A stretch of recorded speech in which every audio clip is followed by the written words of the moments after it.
नमस्कार, news capital express देख रहे हैं आप। मैं हूं आपके साथ गुंज। जबलपुर के ग्वारी घाट थाना क्षेत्र अंतर्गत पोली पाथर में स्थित 34,000 वर्ग फुट भूमि के विवाद ने उस समय तूल पकड़ लिया जब एक पक्ष के द्वारा भूमि के सीमांकन को लेकर आवेदन लगाया गया था। वहीं जब आरआई और पटवारी सीमांकन करने पहुंचे तो वहां मौजूद दूसरे पक्ष के रत्नलंबा व अन्य ने सीमांकन को लेकर आपत्ति उठाई है, जहां इस दौरान दूसरे पक्ष के लोगों का कहना था कि जिस जगह का सीमांकन किया जा रहा है वह भूमि उनकी है।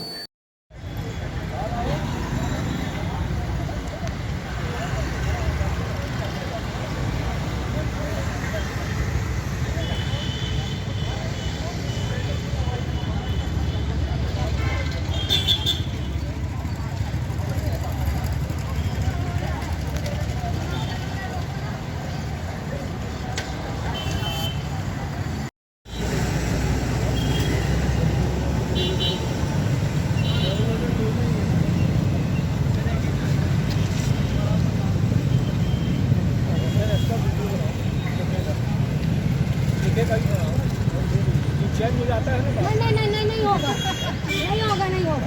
मैं आरटीआई लगा लूंगी ना कल की तारीख लगाए 24 घंटे होगा। अपन उसको इंटरनल बने एसडीएम ने लिख दिया तो मान लीजिए वकील स्टेशन कोर्ट ने भी बोल दिया हो गया लेबर जो भी लड़ाई की हमें 76,700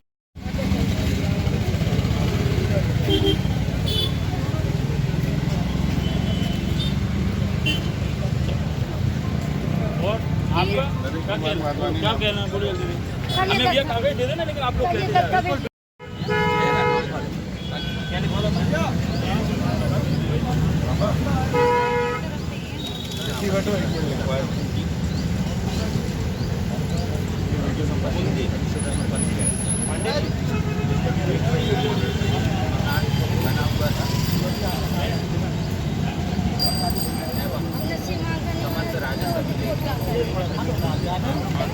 चलेंगे अपन इकट्ठा हो आप लोग पंचनामा बना रहे हो, हम लोग तो बेवकूफ बना रहे हो। नहीं बंद होने देंगे।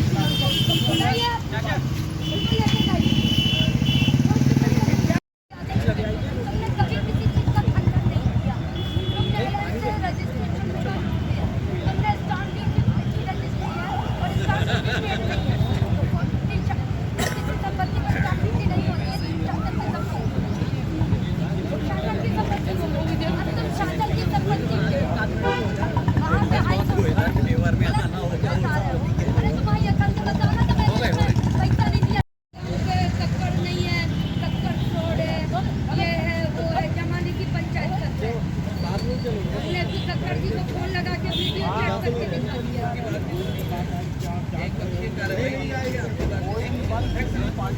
नहीं दूसरे हैं हम लोग सीमांकन के भी बच्चे नहीं है हम लोग खड़े जब ये तो नहीं तो कागज तो आरआई साहब पंचनामा बना रहे हो। कागज जो है कागज तो थाना ग्वारीघाट से वैसे ही एडिशनल एसपी और एसपी ने ट्रांसफर किए सीएसपी को उनको रिवेचना पेंडिंग है। कौन सी जगह है? 22 साल से हम लोग ये ज़मीन को लेकर मुकदमे लड़ रहे हैं। ये लोग की जो ज़मीन है वो मुख्य मार्ग से आधा किलोमीटर अंदर खेतों के मध्य स्थित है। कोर्ट ने भी ये कहा है कि इनकी ज़मीन आधा किलोमीटर अंदर है। दूसरा, इनके एक विक्रेता ने कोर्ट में लिखित में दिया है कि जो ज़मीन हमें बेची गई थी वो आधा किलोमीटर अंदर खेतों के मध्य। उसके बाद भी ये लोग हम लोगों को आए दिन यहाँ परेशान कर रहे हैं। अभी हाई कोर्ट में इन्होंने हम लोगों को पक्षकार बिना बनाए चोरी से आर्डर करवा लिया और अधिकारियों को कि ये हमारा सीमांकन नहीं कर रहे हैं, और आखिरी दिन आके हमको नोटिस देते हैं 2 दिन पहले कि आप लोग ये नोटिस लो और यहाँ सीमांकन होगा। ज़मीन पोली पाथर में 24/2 का भाग है ये पूरा, और हमको पार्टी बनाओ आप कोर्ट में, हम लोग बराबर फिर उसके बाद सीमांकन करो आप। अभी अधिकारी आए हैं क्या? अधिकारी आए हैं, उन्होंने पंचनामा बना लिया है और हम लोगों ने अपनी सारी आपत्तियां आज दर्ज करा दी है 5-6 लोगों ने। इसके पूर्व भी हम लोगों ने दे दिया और सीमांकन रुक गया है। लगभग कितनी ज़मीन है? और लगभग ये समझ लीजिए ये 32 से 34 हज़ार वर्ग फीट जमीन का मैटर है, जिसमें कई मकान बने हुए हैं। पूर्व से पुश्तैनी बनी। ठीक है। अनिल मालेवार, निवासी 100 ओल्ड पीपी कॉलोनी।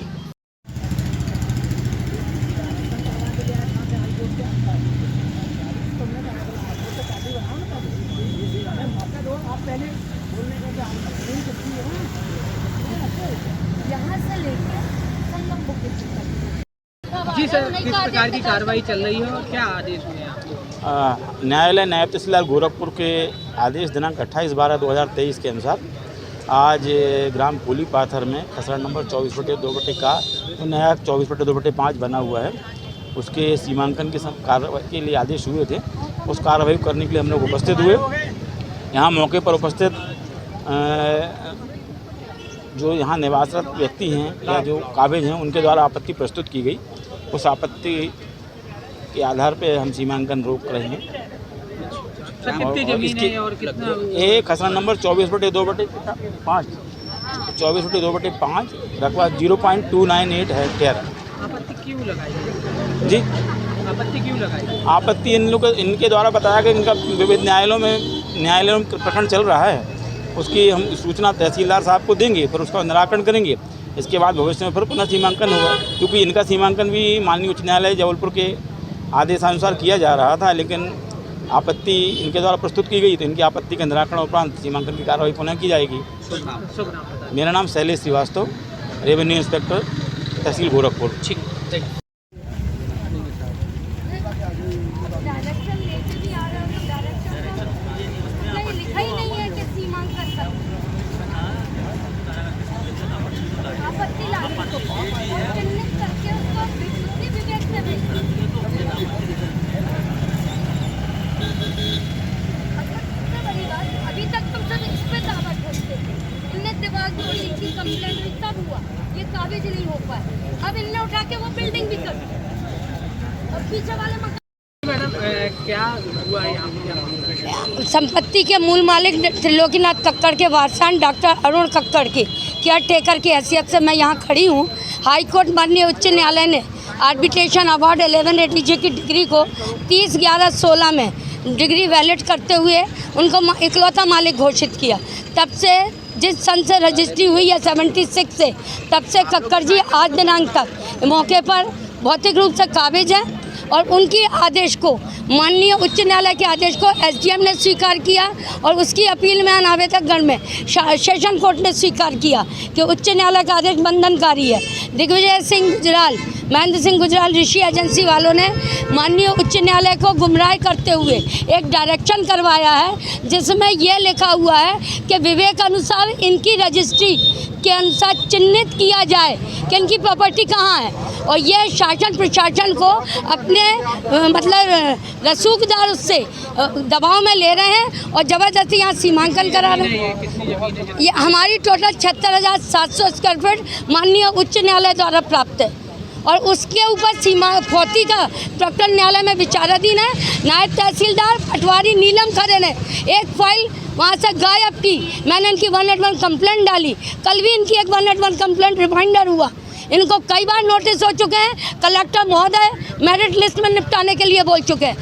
पटवारी मैडम ने भूमाफिया 420 में इनके विरोध में अपनी विवेचना भी प्रस्तुत प्रतिवेदन रिपोर्ट दिया और उसको दबा के बैठ गई हैं और उसको आज तक कलेक्टर को नहीं दिया गया। 5 साल से थाना ग्वारीघाट में 420 को मुकदमा कायमी के लिए पड़ा रहा, विवेचना नहीं की गई। जब इनके द्वारा यहाँ दीवार तोड़फोड़ की, तब जाके हम लोग ने वरिष्ठ अधिकारियों को बताया और अब उस विवेचना की जांच माननीय कलेक्टर महोदय और माननीय एडिशनल SP संभाग गोरखपुर द्वारा की जा रही है। मेरा नाम रत्नप्रभा नाकड़ा लांबा, डॉक्टर अरुण कक्कड़ की तरफ से। जिला अभिभाषक संघ भोपाल के आगामी द्विवार्षिक चुनाव वर्ष 2024-26 जिला अभिभाषक संघ भोपाल के चुनाव उपाध्यक्ष पद युवा प्रत्याशी एडवोकेट राजेश कुमार यादव एडवोकेट को कोर्ट ऑफिसर की गरिमा एवं सम्मान सुविधाएं दी जानी चाहिए। देश में एडवोकेट प्रोटेक्शन एक्ट पारित कर लागू करें। राजधानी भोपाल अभी अधूरी है। High court bench, circuit bench जरूरी है, जैसे अधिवक्ताओं से जुड़े हर जरूरी मुद्दे पूरे किए जाए।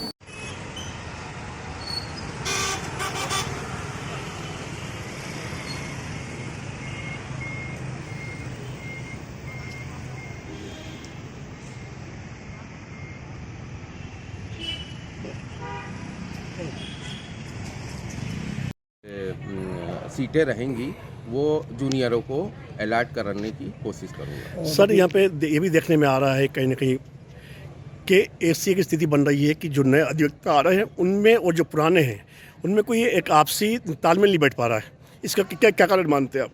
नहीं, ये तो तालमेल नहीं बैठ पा रहा। इसके लिए जूनियर जो होते हैं वो उन्हें अपने सीनियरों को, जैसे हम भी जूनियर थे तो हम भी अपने सीनियरों का रिस्पेक्ट करते थे, तो वो भी करते हैं।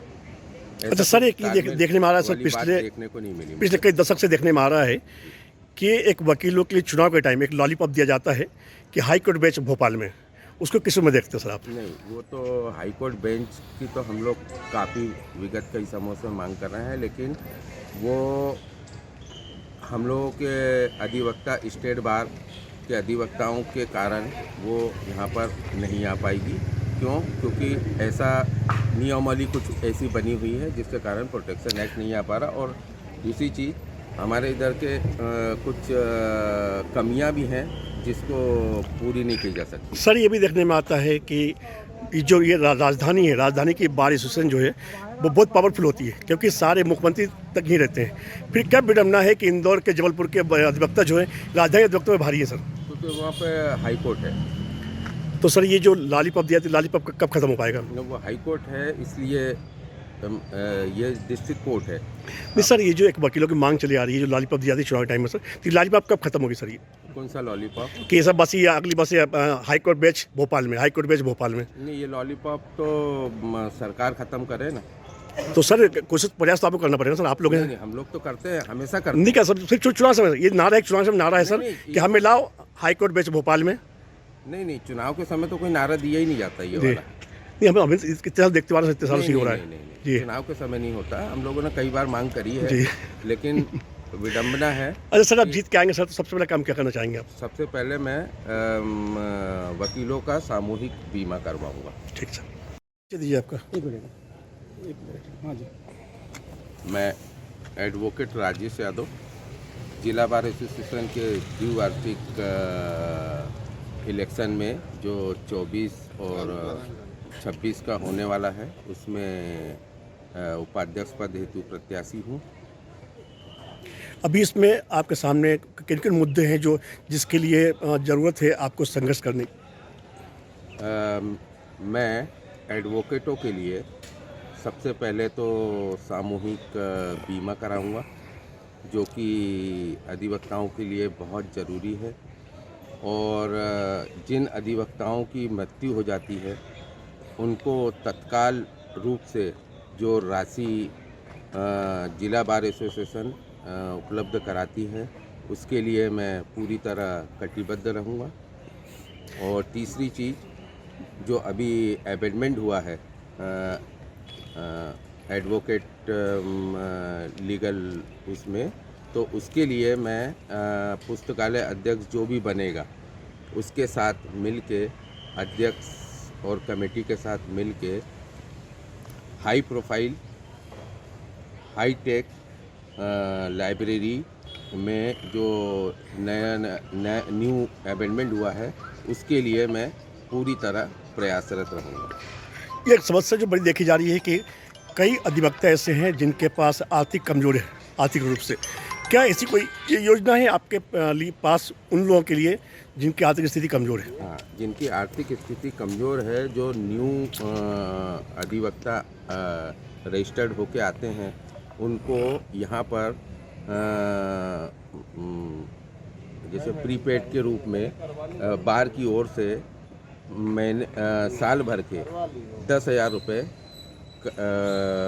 मिल सके उनको, और महीने के 2,000 रुपये ये उपलब्ध कराने की मैं पूरी कोशिश करूंगा। सुरक्षा मुद्दा है सर, आपने अभी कहा कि साल के 10,000 और महीने के 2,000, तो इसमें क्या अंतर है, क्या डिफरेंस बता रहे हैं सर आप? 2,000 रुपये महीना जी और 10,000 रुपये साल भर। मतलब क्या दो किस्त रहेंगी क्या? 2 किस्त नहीं, एक ही किस्त में। तो सर साल 2,000 रुपये महीना दिया जाएगा जी, और 10,000 रुपये इकट्ठे दिए जाएंगे साल भर होने के बाद। मतलब वो अलग से चलेगा सर? वो अलग से जी सर। दूसरा सर समस्या ये देखने में आ रही है कि जो नए अधिवक्ता आ रहे हैं उनकी बैठने की व्यवस्था नहीं है। हाँ, सीटिंग व्यवस्था बहुत चरमराई हुई है। मैं सबसे पहले जिन एडवोकेटों के 41 से कांग्रेस प्रत्याशी मोहम्मद फहीम ने मीडिया से चर्चा करते हुए कहा है कि निश्चित तौर पर यहां पर कांग्रेस की जीत सुरक्षित मानी जा रही है। मतदाताओं का मुझे समर्थन मिल रहा है।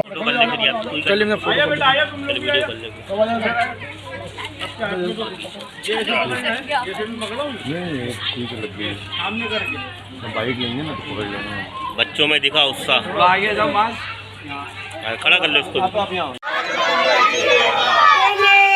पार्टी कोई भाई संघर्ष करो, कोई भाई संघर्ष करो, कोई भाई संघर्ष करो। वाइट की क्या कंडीशन है वो तो आप देख ही रहे हैं, वो तो देख ही लीजिए कि कंडीशन तो क्या है वो दिख रहा है सब।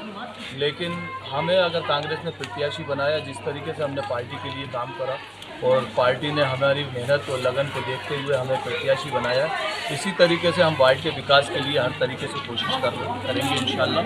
और मैंने तो पिछले 20 साल से पार्टी के लिए और क्षेत्र के लिए हमेशा काम किया है, संघर्ष किया है। लोग मुझे पसंद करते हैं और इसी वजह से मैं यहाँ पर प्रत्याशी के रूप में हूँ और आगे कोशिश करूँगा कि इस क्षेत्र के अंदर जो पिछड़ापन है, जो विकास कार्य रुके हुए हैं भारतीय जनता पार्टी की, जो पिछले 18 साल से सरकार है जिसने इस क्षेत्र को बिल्कुल लावारिस छोड़ रखा है। यहाँ पर सांसद, महापौर, विधायक सब जो हैं भारतीय जनता पार्टी के हैं, लेकिन वो सोतेला व्यवहार करते हैं, कोई निधि यहाँ पर जारी नहीं होती, जिससे कि ये पिछड़ापन यहाँ पर आपको देखने को मिल रहा है। और पिछली बार भी हमारे पार्षद जो जुझारू पार्षद थे सगीर भाई, जो सिर्फ 1 साल इस वार्ड के अंदर पार्षद रहे हैं, लेकिन उनको एक गंभीर बीमारी की वजह से वो इस क्षेत्र के अंदर जो हमसे बड़ी उम्मीद, हमें बहुत उम्मीदें थी, वो क्षेत्र के अंदर आ ही नहीं पाए।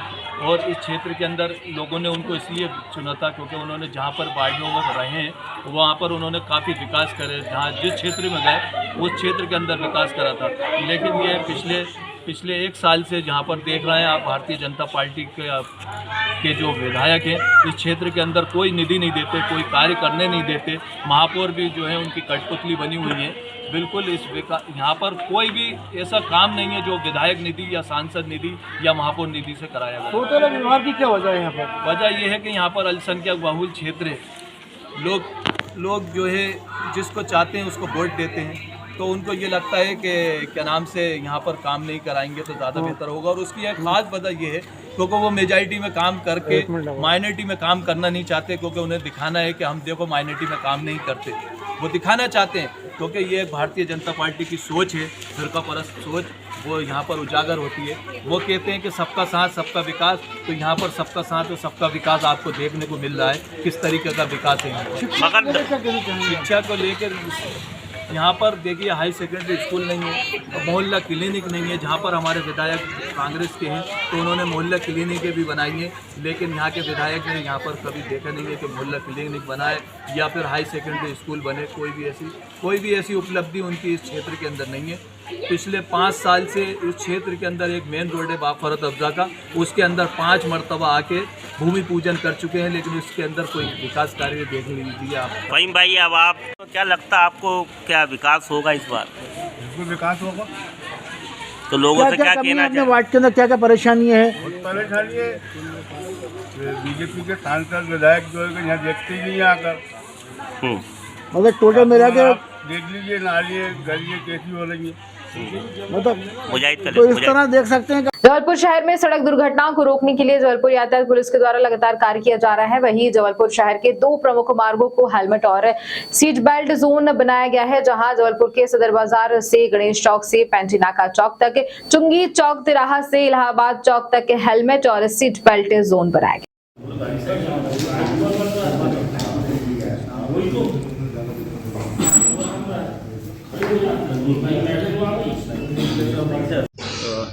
सिटीजन्स की सेफ्टी को देखते हुए हमने ऐसे कुछ जोन चिन्हित किए हैं जहाँ पर एक्सीडेंट्स, कई बार छोटे छोटे एक्सीडेंट्स रहते हैं। तो इन जो एक्सीडेंट से होने वाले जो घटनाएं हैं जिसमें कई बार लोगों की जान भी जाती है, कई बार लोग गंभीर रूप से घायल हो जाते हैं, उसको दृष्टिगत रखते हुए हेलमेट और सीट बेल्ट का जो अभियान है उसको हम एक नए सिरे से शुरू करने जा रहे हैं। हमने इसमें जनप्रतिनिधि और व्यापारी वर्ग सभी से बात करके हमारे 2 जोन हमने आइडेंटिफाई किए हैं, जिसमें पहला जो जोन है जो मेजरली व्यापारी जोन है वो सदर बाज़ार का क्षेत्र है, गणेश चौक से पेंटी नाका तक, और दूसरा चुंगी नाका तिराहा से इलाहाबाद चौक तक। ये दोनों जो जोन है ये हेलमेट और सीट बेल्ट जोन होंगे। इन जोन्स में कभी भी किसी की भी एंट्री बिना हेलमेट किया और बिना सीट बेल्ट लगाए नहीं होगी। अगर कोई व्यक्ति वहाँ बिना सीट बेल्ट या हेलमेट के आता है तो पहले तो उनको वहाँ एंट्री नहीं दी जाएगी, और यदि कोई उस जोन में पाया जाता है तो उनके खिलाफ चालानी कार्रवाई की जाएगी। शहर में अन्य जगह भी हेलमेट और सीट बेल्ट की चेकिंग होगी, परंतु इस जोन को फोकस करके हमारे अधिकारी, हमारे कर्मचारी इसमें वर्क करेंगे और इंश्योर करेंगे कि इस वाले इलाके में बिना हेलमेट और सीट बेल्ट के किसी का भी मूवमेंट नहीं हो।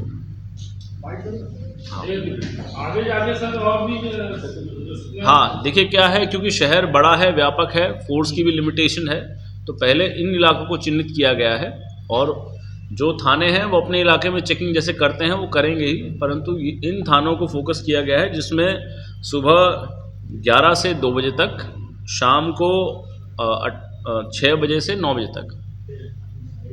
तो ये जो है दोनों टाइम चेकिंग रहेगी और इस समय इंश्योर किया जाएगा कि बिना हेलमेट के इस इलाके में एंट्री नहीं दी जाएगी। जैसे आप लोग आर्मी एरिया में देखते हैं ना, आर्मी एरिया में हम लोग जाते हैं तो वो उस कंटोनमेंट में बिना हेलमेट के सीट बेल्ट के एंट्री नहीं देते हैं। इस प्रकार इस जोन को भी जो है सीट बेल्ट और हेलमेट जोन बनाया गया है। मेरा इसमें सभी नागरिकों से भी आग्रह है कि सभी लोग अपनी सीट बेल्ट लगाएं, सब अपने हेलमेट पहने, ये आपकी सेफ्टी के लिए है। और क्योंकि ये सदर इम्पोर्टेंट एरिया है, सभी लोगों को मूवमेंट करना उधर होता है, तो सभी लोग अपने हेलमेट और सीट बेल्ट लगा के ही उस इलाके में जाएं। ये 1 जनवरी की इससे ये व्यवस्था लागू होगी और 31 जनवरी को न्यू ईयर की ईव रहेगी, तो उस दिन हमारे सभी चेकिंग पॉइंट्स अलग अलग जगह पर रहेंगे। कई थाने ऐसे हैं जहां पर हाईवे पे ढाबे हैं, कई ऐसे होटल्स रहते हैं जहां से लोग शराब पी के ट्रैवल करते हैं, तो वहां पर लगातार चेकिंग रहेगी। किसी प्रकार की कोई घटना हो उसको अवॉइड करने का प्रयास किया जाएगा। तो बाइट टाइप, हाँ बिल्कुल, हमने ये भी सुविधा इसमें हम करने का भी प्रयास कर रहे हैं। उसकी भी एक प्लानिंग है कि जैसे एंट्री पॉइंट है, मान लीजिए कोई देहात से कोई व्यक्ति आ गया है और कोई ऐसा व्यक्ति है जिसको ऐसा लगता है कि मैं तो हेलमेट भूल गया हूँ साहब, मेरे को जाना ज़रूरी है, तो उसके लिए वहाँ हेलमेट की व्यवस्था है। वो अपना नाम नंबर नोट कराए और जो अगला जिस भी चेकिंग पॉइंट से निकलेगा वहाँ वो उसको दे के निकल सकता है। ये भी एक व्यवस्था की गई है। उसके अलावा कुछ CSR में कुछ कंपनीज से हमारी बात चल रही है। अभी भी हमने कितना 100 हेलमेट 200 हेलमेट हमने अभी गिफ्ट किया है। हाँ, 3 पत्ती पे हम इन पॉइंट्स पे जो है हेलमेट्स भी रखेंगे और ऐसे हम लोगों से आग्रह भी करेंगे कि लोग आएँ और इस अभियान में जुड़े, ताकि मैक्सिमम जो हेलमेट डिस्ट्रीब्यूशन का जो प्रोग्राम है उसको भी आगे बढ़ाया जाए। हेलमेट डिस्ट्रीब्यूशन का है, लेकिन किस आधार पे आप मतलब ये 200 हेलमेट आपने दिए? जैसे मैं तो गया नहीं, हालांकि मुझे पता नहीं है। हाँ, क्या यार जनरली क्या होता है, वो अवेयरनेस प्रोग्राम है। अवेयरनेस प्रोग्राम में तो कोई आधार होता नहीं है, ठीक है। लेकिन ये जो हम चेकिंग लगाएंगे, इस चेकिंग में मान लीजिए कोई ऐसा व्यक्ति है, कोई गरीब व्यक्ति है, कोई व्यक्ति देहात से आ गया कि साहब मेरे को तो ज़रूरी काम है, तो उसको बोलेंगे आप हेलमेट लगा के ही अंदर जाओगे। तो उसके लिए हम हेलमेट का फैसिलिटेशन, हाँ, वो फैसिलिटेशन हम करने का प्रयास करेंगे, ठीक है। और हम इसमें हमें व्यापारियों से भी, सभी लोगों से हमें सहयोग भी चाहिए कि सभी लोग आएँ और अपनी दुकानों पे भी रखें, ताकि जो लोग मूवमेंट कर रहे हैं वो कम से कम हेलमेट लगा के।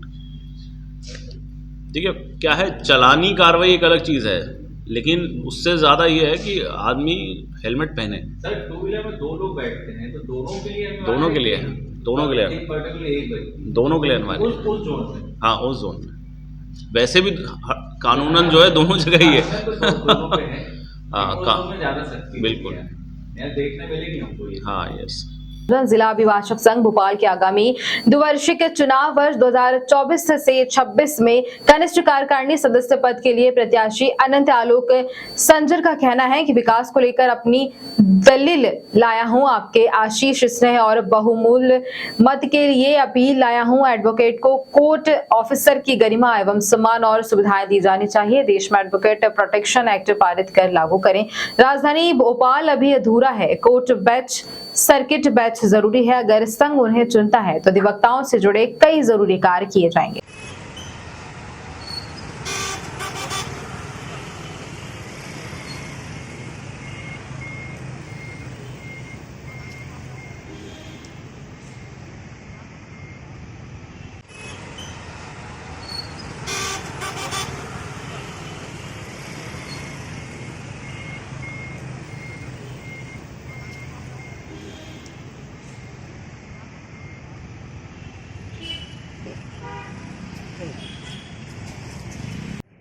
जिस टाइम वो पार्षद चुनाव लड़ा था उन्होंने, जी सर। उस टाइम वो था वार्ड नंबर 26। जी सर। उस टाइम भास्कर नौकरी करते थे, भास्कर में। अच्छा अच्छा। आपके जी जी। वो नौकरी करते थे भास्कर के अंदर। मामा करते थे मेरे, नीरज श्रीवास्तव। नहीं, आलोक संजर भाई। पापा भास्कर में नहीं, चाचा थे मेरे।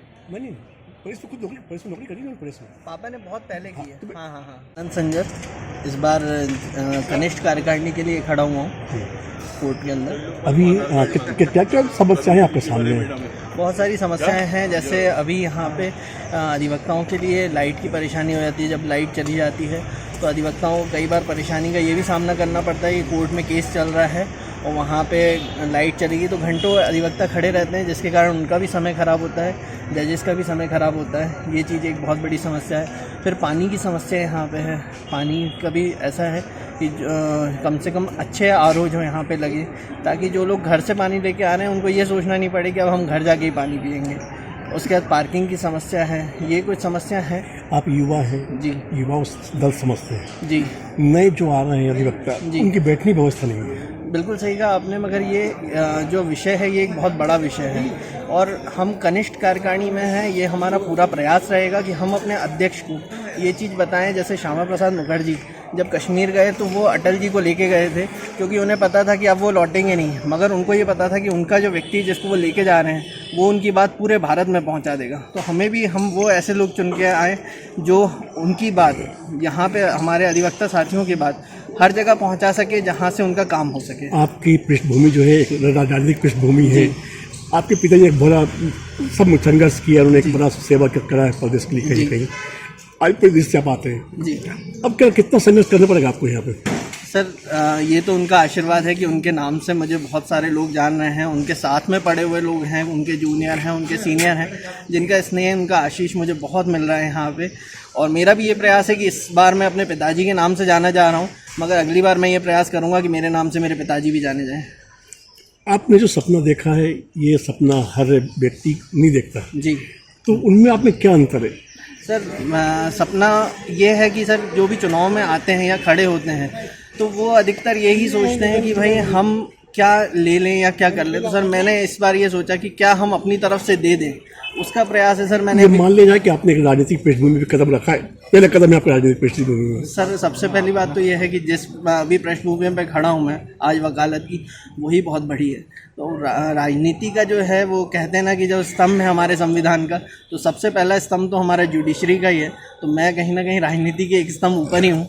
तो ये है कि सर आगे भविष्य में कहीं ना कहीं राजनीति में प्रवेश करेंगे। आगे सर जो ईश्वर तय करेगा वो